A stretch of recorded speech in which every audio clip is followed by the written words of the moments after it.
Hello everyone, welcome to learner B extra. I am Shivani Chauhan. इस video में हम class 9th maths की book का चैप्टर 10 सर्कल्स की एक्सरसाइज 10.4 का क्वेश्चन 2 देखने वाले हैं।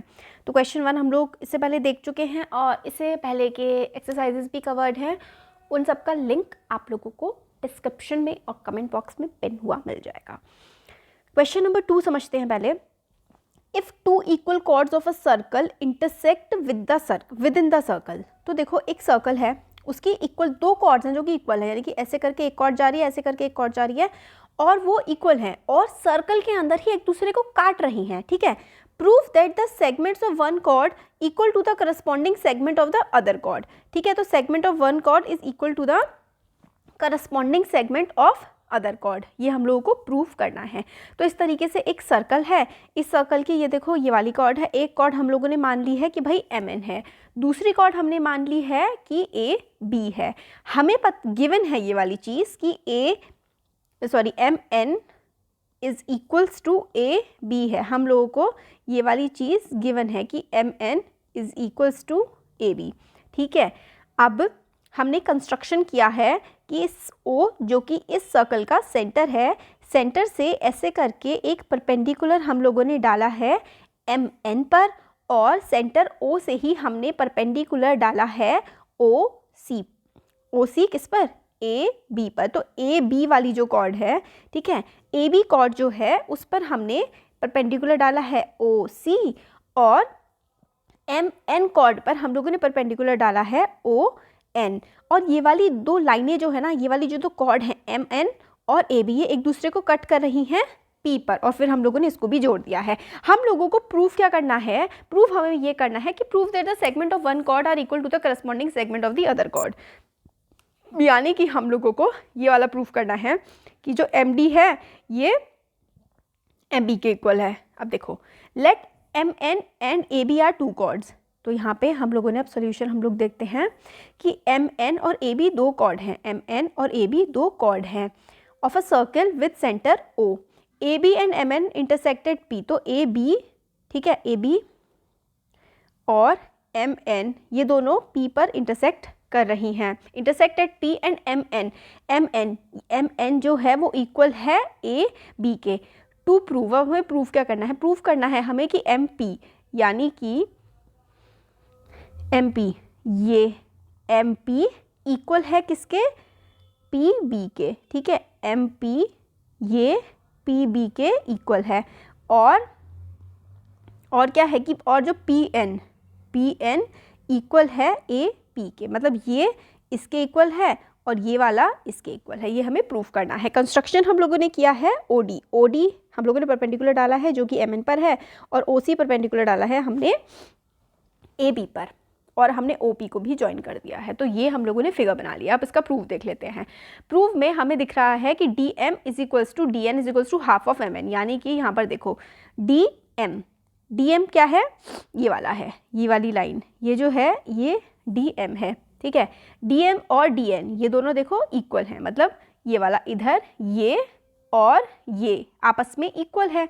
हमें पता लग रहा है कि जो DM है इज इक्वल्स टू DN है और ये किसकी बराबर हैं?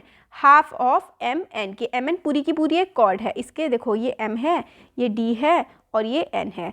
तो ये वाला DM और DN आपस में इक्वल हैं और ये किसके इक्वल हैं? आधे हैं ना MN के, ये दोनों के दोनों हाफ हैं। तो ये वाली चीज़ हम लोगों ने यहाँ पर देख ली। ठीक है,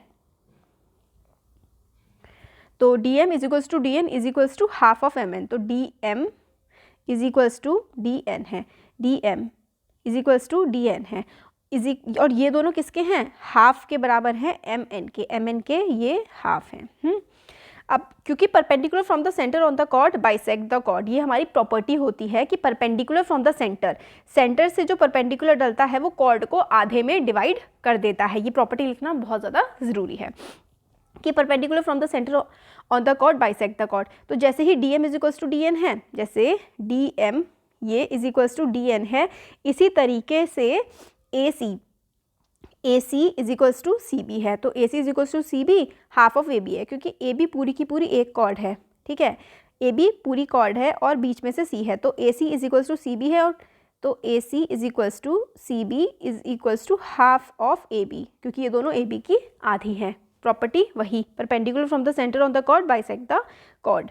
अब देखो, क्योंकि हमें पता है कि MN is equals to AB है, देखो MN पूरी और AB ये हमें गिवन है कि MN AB के इक्वल है, तो इसलिए हमें क्या समझ में आता है, क्योंकि हमें देखो पता है कि MN is equals to AB है, इसलिए हमें समझ में आ गया कि DM is equals to CB is equals to DN is equals to AC। देखो यहाँ पर, क्योंकि हमें ये चीज़ पता है अब कि ये दोनों आपस में इक्वल हैं, ये इसके आधे के इक्वल है, और हमें पता है कि MN is equals to AB है, ये चीज़ हमें पता है। तो DM is equals to DN है और AC is equals to CB है, यानी कि ये सब आपस में क्या हो जाएंगे, इक्वल हो जाएंगे, क्योंकि MN और AB इक्वल है, तो DM is equals to DN is equals to AC is equals to CB हो जाएंगे, क्योंकि MN is equals to AB है, क्योंकि ये चीज़ हमें गिवन है। ये वाले आपस में सारे के सारे इक्वल हो जाएंगे। तो ये फर्स्ट हम लोगों ने इक्वेशन मान ली। अब हम लोग देखते हैं in right angle triangle ODP and OCP। तो अच्छा, ये तो कौन कौन से ट्राइंगल ले रहे हैं हम लोग, ODP ये वाला, ठीक है, ODP ले रहे हैं जो हम लोगों ने कंस्ट्रक्शन करके बनाया था, और हम लोग ले रहे हैं OCP। ये दो ट्राइंगल हम लोग ले रहे हैं, ठीक है, ODP ले रहे हैं और OCP ले रहे हैं। तो ODP और OCP ले रहे हैं, इसमें हम लोग को क्या है कि OD is equals to OC है, ठीक है, OD और OC इक्वल है, और angle ODP is equals to angle OCP है, और OP जो कि एक कॉमन कॉर्ड है, कॉमन मतलब दोनों सेम ही है दोनों, तो इसलिए ये ODP is congruent to triangle OCP हो जाएगा। और कौन सी प्रॉपर्टी लगेगी, प्रॉपर्टी इसमें लगेगी RHS की। क्या क्या है, OD is equals to OC, ODP is equals to OCP और OP यानी कि देखो OP ये तो भाई कॉमन है दोनों में, है ना, OP is equals to OP, OD is equals to OC, और angle ODP is equals to angle OCP। तो ODP यानी कि ये वाला और ये वाला, क्योंकि ये दोनों के दोनों क्या हैं, 90 डिग्री हैं, तो इसलिए ये इक्वल हो गया, और RHS से ये हमारे क्या हो गए, दोनों के दोनों ट्राइंगल कॉन्ग्रुएंट हो गए। तो ये वाला ट्राइंगल इस वाले ट्राइंगल के कॉन्ग्रुएंट हो गया। कैसे कैसे, देखो OD is equals to OC equal chord हैं, ODP OCP 90 डिग्री है, OP कॉमन है, तो triangle ODP is congruent to triangle OCP।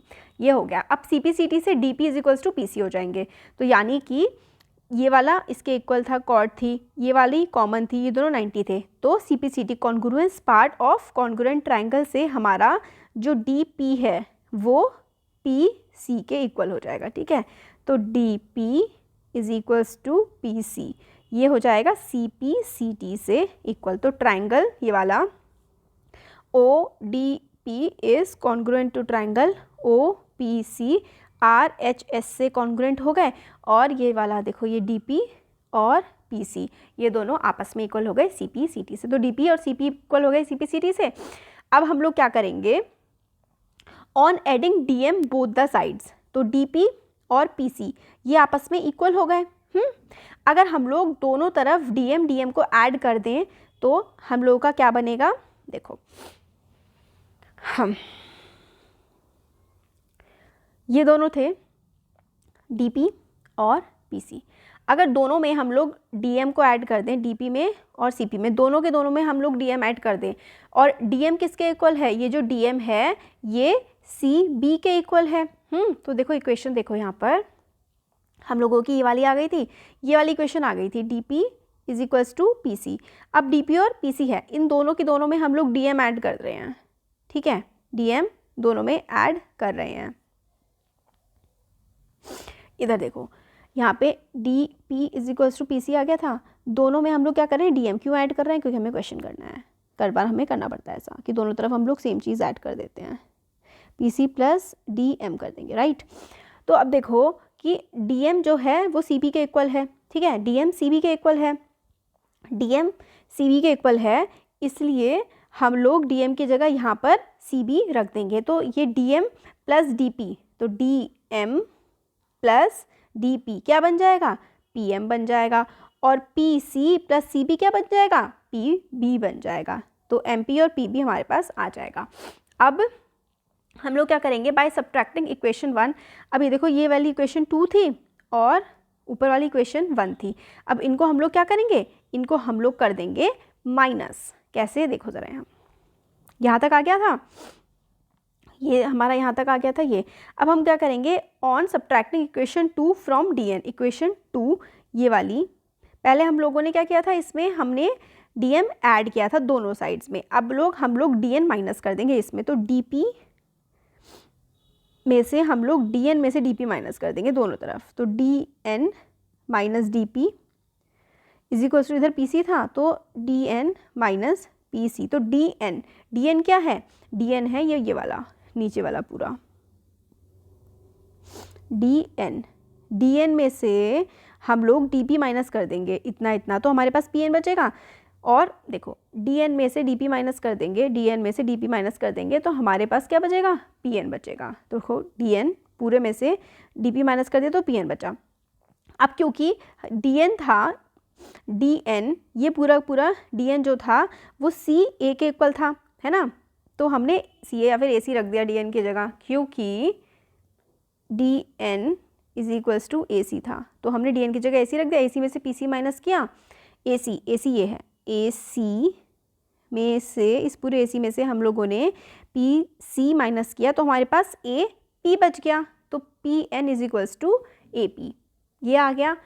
अब अगर ऐसा है तो हम लोगों का प्रूफ हो गया कि हम लोग को यही तो प्रूफ करना था कि M P is equals to P B और P N is equals to A P, यही चीज़ हम लोगों को प्रूफ करनी थी। प्रूफ करने वाले ना ऐसे ही होते हैं, उल्टा सीधा, कभी इसमें से कुछ माइनस करो उसमें से कुछ ऐड करो, इसी तरीके से ये होता है। तो हम लोग का वाला क्वेश्चन हो गया है सॉल्व। Thank you.